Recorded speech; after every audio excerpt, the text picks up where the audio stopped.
The U.S. horizon appeared suddenly on deep space monitoring systems after 15 years of absence. What had once been Earth's proudest exploration vessel, the first to venture beyond the outer planets, had vanished without explanation during its maiden voyage. Now it hung silently at the edge of the solar system, transformed and unresponsive. Commander Hannah Park stood on the bridge of the military vessel Dauntless, staring at the holographic display showing the return ship. Her hands trembled slightly before she clasped them behind her back. Still no response to communications, Lieutenant Jin Kim reported, his voice tight with tension. The ship isn't broadcasting any distress signals either. Hannah nodded, her face carefully composed despite the storm of emotions within her. 15 years ago, her brother Du-Yun had been the Horizon's navigation officer. The loss had nearly destroyed her family.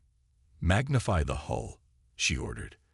The image zoomed in, revealing details that sent murmurs rippling across the bridge. The Horizon's exterior was no longer the smooth titanium alloy shell it had been. Strange geometric patterns covered its surface, metallic growths arranged in mathematical precision that seemed to subtly shift when not directly observed. "What are those?" Hannah whispered. "Unknown, Commander," replied Science Officer Min-Ji-Yu. "The patterns don't match any known human design or alien technology in our database." Admiral Sung's voice came through on the command channel. "Park, you're authorized to conduct boarding operations. Approach with extreme caution. We need answers, not heroes." 6 hours later, Hannah led a team of 12 through the Horizon's airlock. The familiar layout of the ship's interior was gone, replaced by corridors that seemed to bend according to impossible geometries. Surfaces gleamed with a bluish metallic substance that pulsed with faint light. "Life support is functioning," reported Security Chief Da Choi, studying his scanner. "Gravity, temperature, and atmospheric composition, all within human norms. Almost like it's expecting us," Minji observed quietly. The team moved deeper into the ship, mapping as they went. Standard doors had been replaced with iris-like openings that dilated as they approached. The walls themselves seemed almost alive, vibrating slightly under their touch. "I'm detecting a single human life sign," Day announced suddenly. 2 decks up, in what used to be the research lab. The journey to the lab took them through spaces that defied normal physics, rooms that seemed larger inside than their external dimensions should allow, corridors that curved back on themselves despite maintaining a straight line. When they finally reached the lab, the door spiraled open without prompting. Inside, a man sat at a workstation surrounded by floating displays of incomprehensible data. He turned, smiling calmly. "Dr. Towley," Hannah breathed, recognizing the Horizon's former quantum physicist. The man looked exactly as he had in mission photos from 15 years ago, not a day older, his face unlined, his black hair showing no hints of gray. He wore what had once been a standard expedition uniform, now integrated with the same metallic substance that covered the ship. "Commander Park," he replied, his voice oddly harmonious. "Du-Yun's sister. He spoke of you often." Hannah's hand tightened on her weapon. "Where is the rest of the crew? What happened to this ship?" Tay's smile remained unchanged. "The crew is here, just not in the way you understand here." "And the ship?" He gestured to the transformed surroundings. "The ship was remade, as we were." "Remade by whom?" Minji asked. "We call them the architects," Tay replied. "They exist in spaces between conventional dimensions. They found us when we were dying, trapped in a spatial anomaly our instruments couldn't even detect." Hannah stepped forward. "My brother, is he alive?"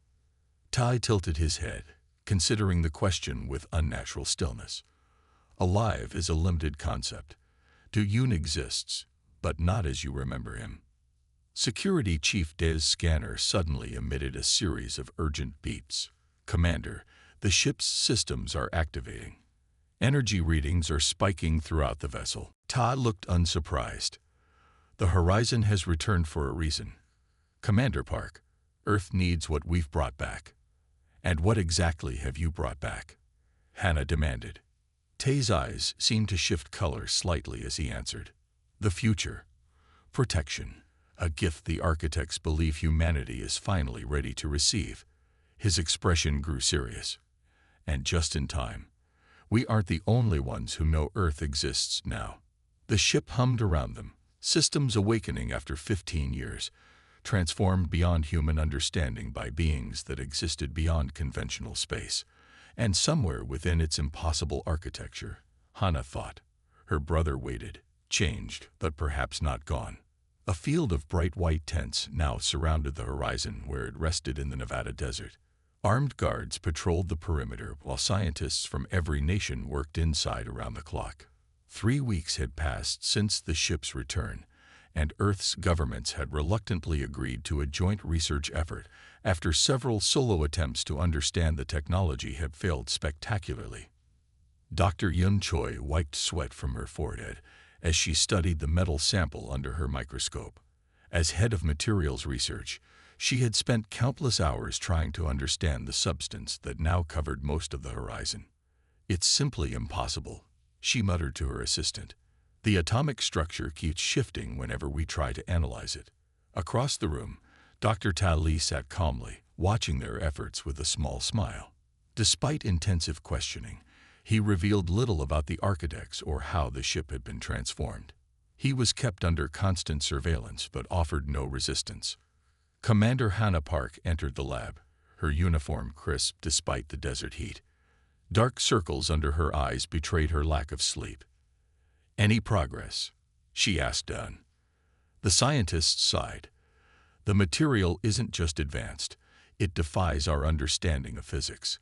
When we apply electrical current, it generates 5 times the energy we put in. When we cut a sample, both pieces return to their original mass within hours. And that's just the hull," added Dr. Jun Kim, the propulsion specialist. He pointed to his computer models. "The engine, if we can even call it that, doesn't use any fuel we can detect.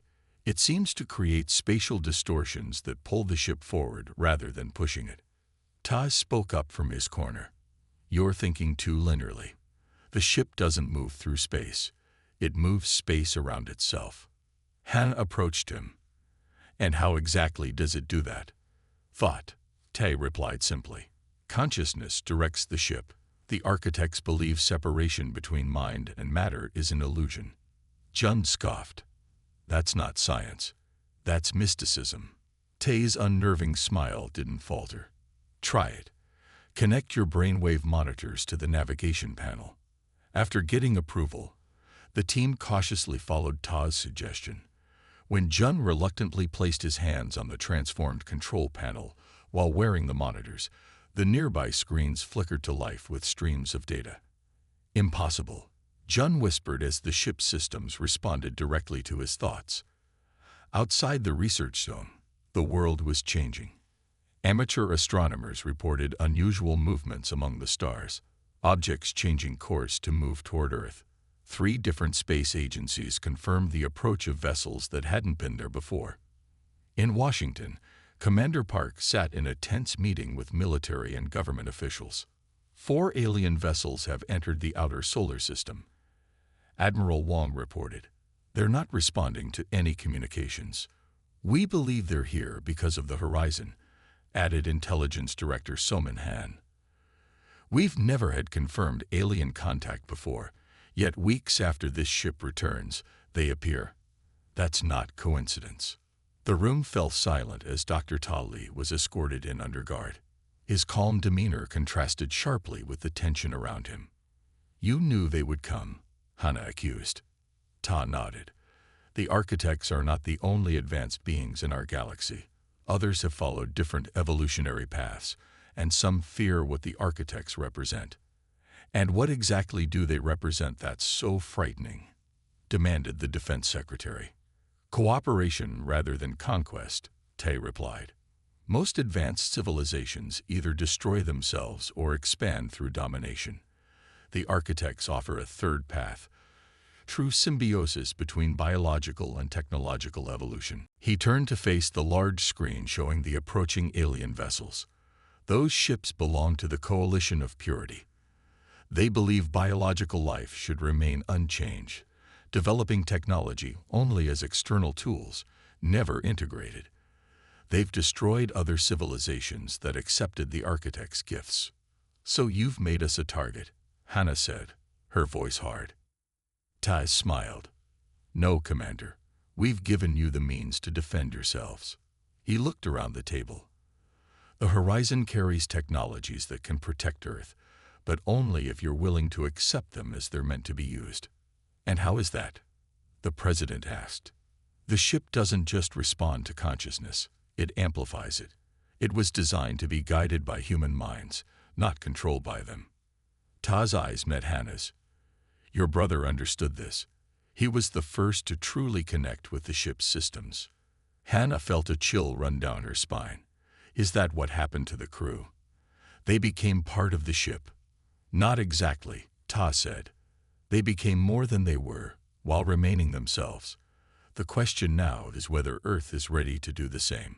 Outside, in the endless dark of space, the alien vessels continued their approach, their intentions unknown but their timing unmistakable. Researcher Jun Kim sat alone in his lab at midnight, reviewing security footage from the Horizon's interior. For weeks, the scientists had focused on the ship's impossible technologies, while military leaders worried about the approaching alien fleet. But Jun had noticed something odd about Dr. Ta Li's behavior. On the screen, Ta walked through an empty corridor, speaking animatedly, as if having a conversation, though no one was there. Jun increased the audio. Need more time before full disclosure, Todd was saying. They're not ready to understand the complete integration yet. Jun leaned closer as Tai paused, seeming to listen to a response no one else could hear. Yes, Du-Yun, I understand your sister is different, but even she might reject us if she learns everything at once. Jun's heart raced. Commander Park's brother was supposedly gone with the rest of the crew, yet Tai was speaking to him as if he were present. The lab door slid open. Startling June Commander Hannah Park stood in the doorway, her expression grim. You requested to see me urgently, she asked. Jun nodded, rewinding the footage. Watch this. Your brother's name is mentioned. As Hannah watched, her face paled. When the clip ended, she sat down heavily.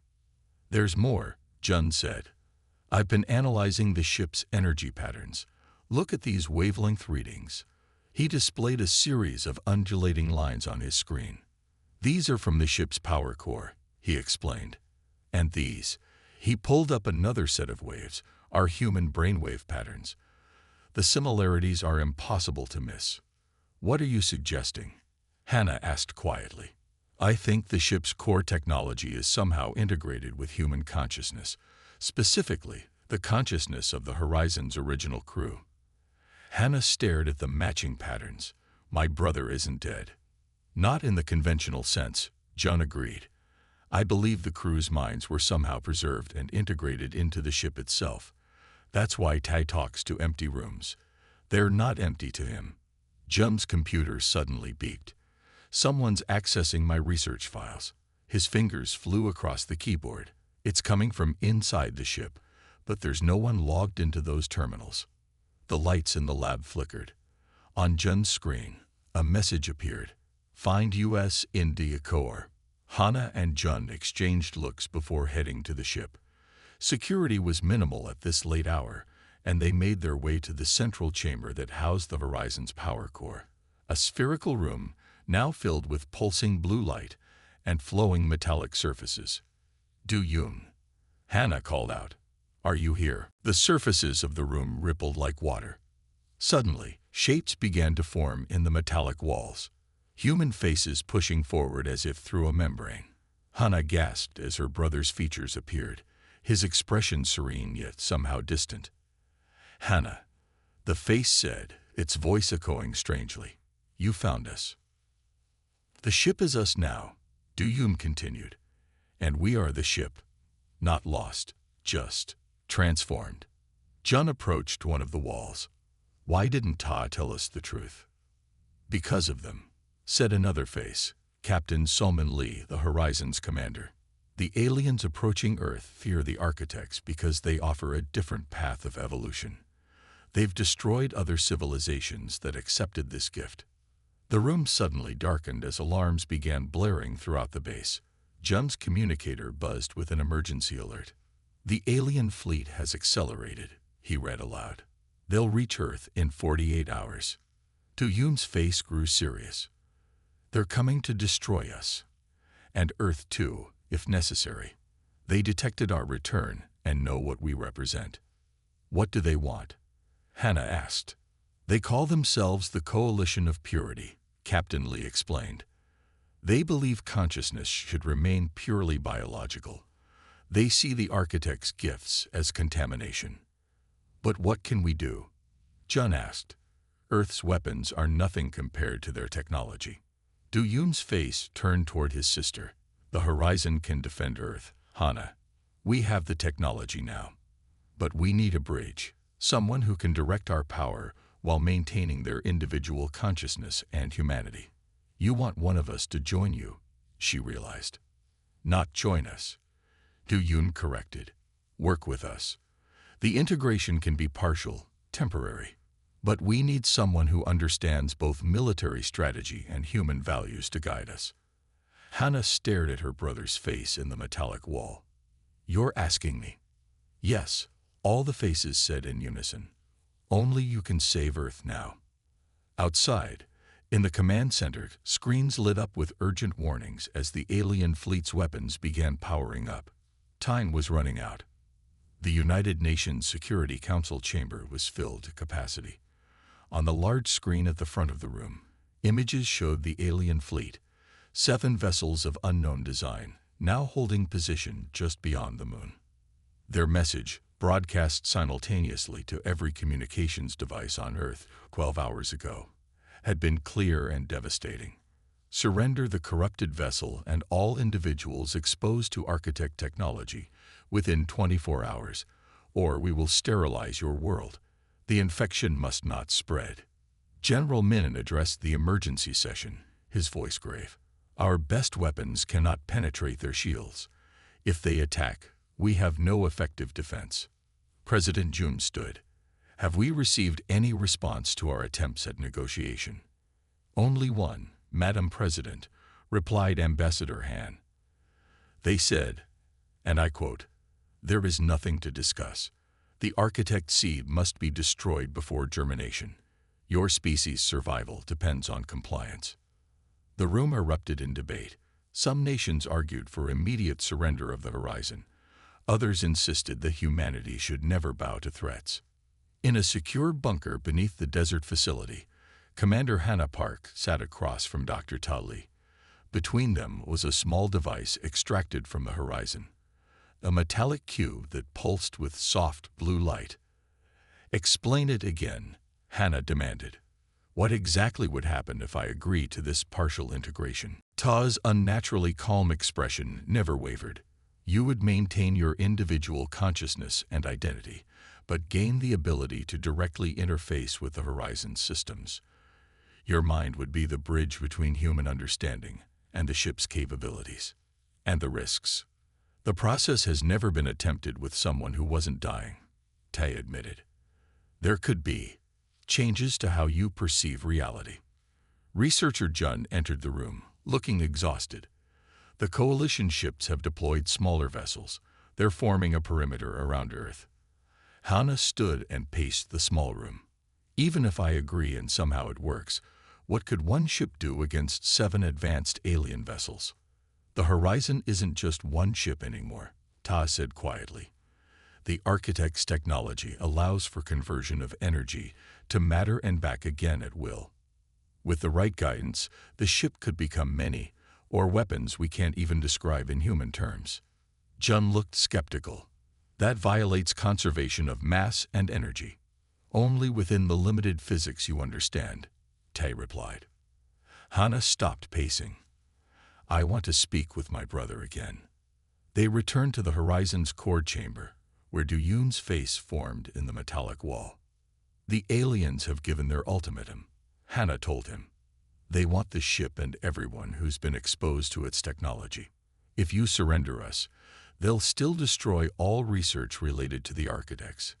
Duyum said, humanity will lose the opportunity to advance beyond the limitations of your current technology. And there's no guarantee they won't return later to ensure no trace remains. But if I agree to this integration, what happens to me?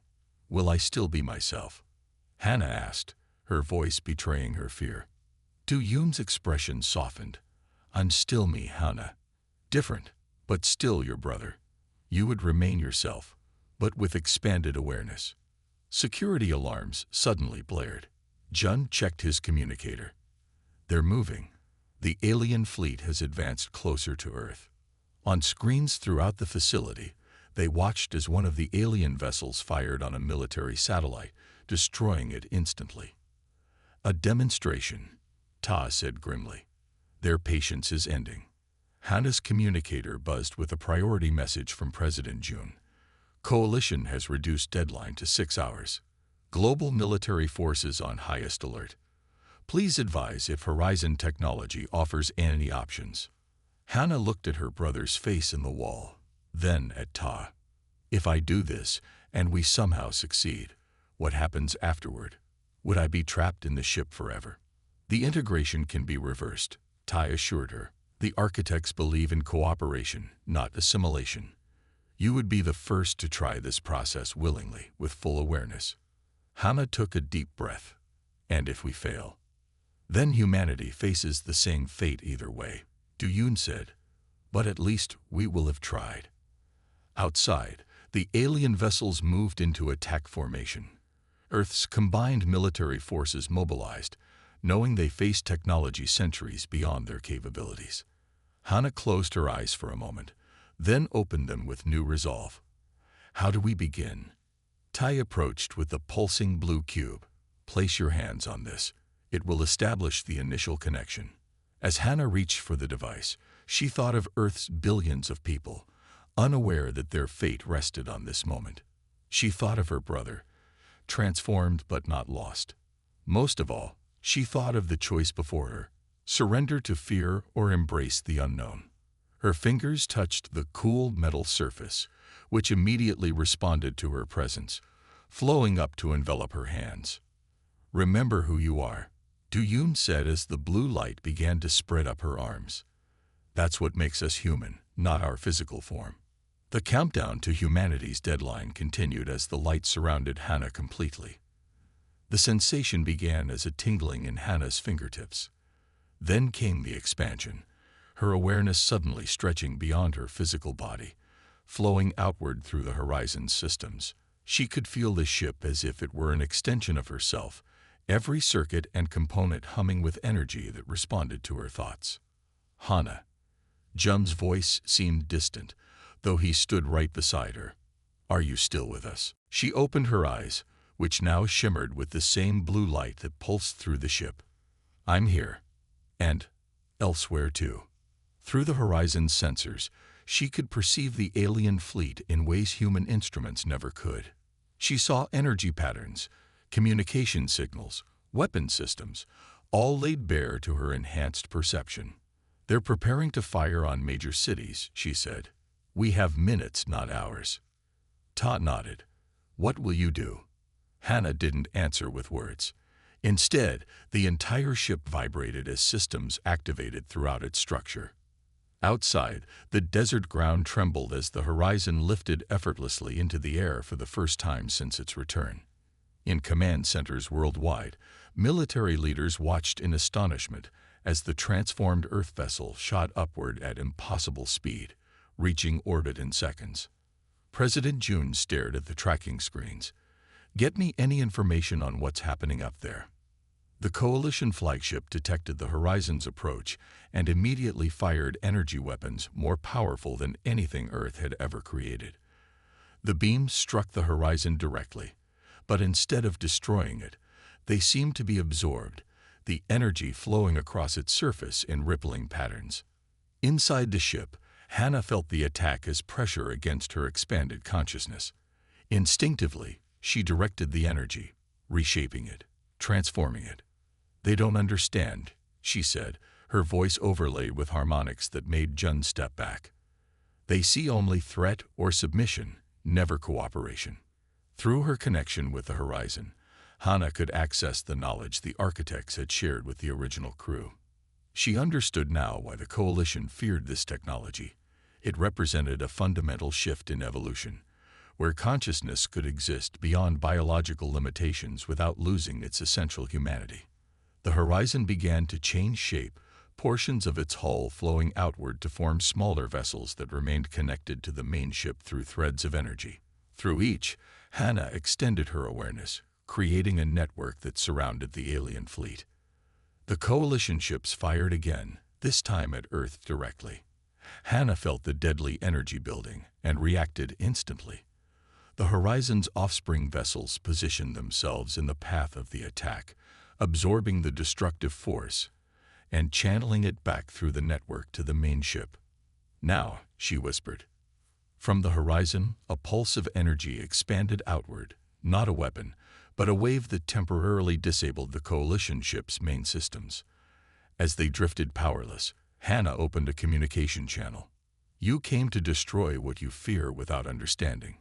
Her voice echoed across space to the alien vessels and back to Earth's communication systems. But fear is not the only response to difference.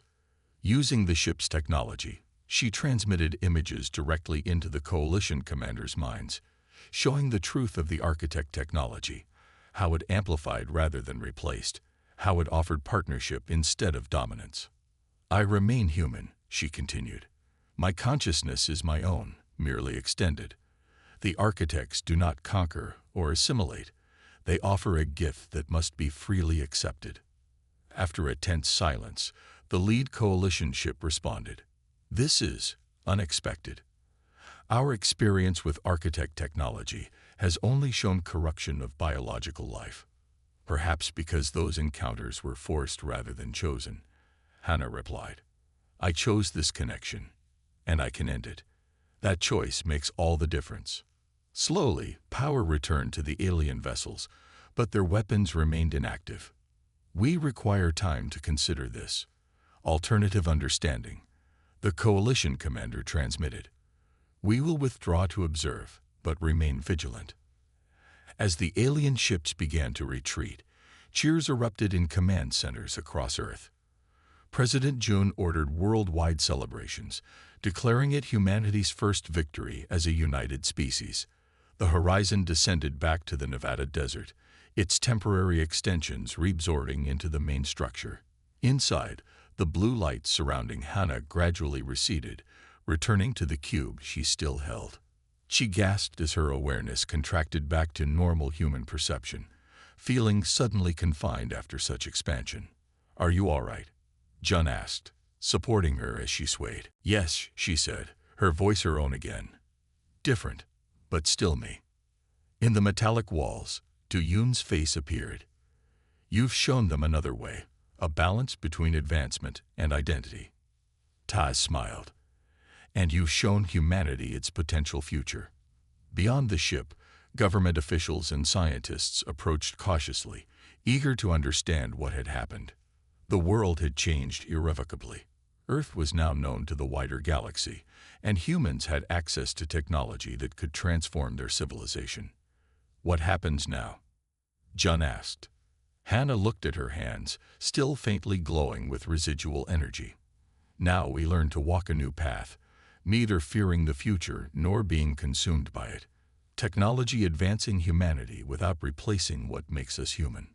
The light of a new dawn broke over the horizon, symbolic of the new era beginning for Earth.